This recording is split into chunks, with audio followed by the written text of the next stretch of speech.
La diocesi di Chioggia guarda al futuro e mette un apparecchio POS, anzi 3, in altrettante chiese della città per facilitare il compito ai fedeli che vogliono fare l'elemosina e che, se anche non hanno spiccioli o contanti in tasca, un bancomat o una carta di credito ormai sono alla portata di tutti. E così all'ingresso del Duomo, di San Martino e di San Giacomo, appena entrati si trova un piccolo apparecchio semplice da usare che consente un'offerta, l'acquisto delle candele o anche la richiesta di dedicare a qualche caro una messa. Un'iniziativa sperimentale che verrà rivalutata dopo 3 mesi, come ha spiegato sui social il vescovo Monsignor Adriano Tessarollo, anche alla luce delle diverse opinioni dei chioggiotti divisi sull'iniziativa.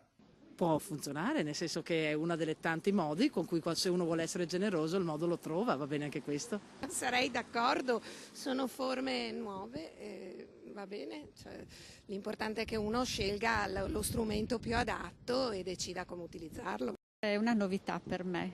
Ma può essere un'idea buona?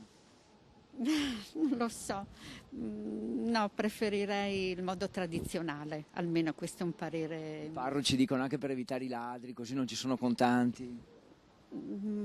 Penso che ci siano delle modalità comunque per mettere al sicuro quello che racimola, no? Il vescovo comunque ha ricordato che l'iniziativa ha anche lo scopo di proteggere le offerte dai ladri, evitando l'uso di troppo contante, ma che nessuno è obbligato in alcun modo. Se poi si preferisce l'offerta tradizionale, con monetine e soldi in contanti, nessun problema.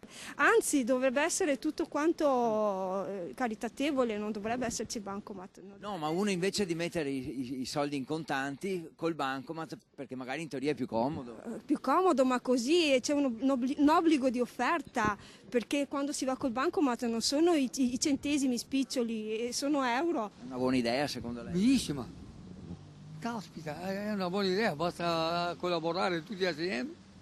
C'è un sistema nuovo, insomma, innovativo, dobbiamo ammodernare. È una cosa che è utile per le persone che hanno bisogno, questo va bene.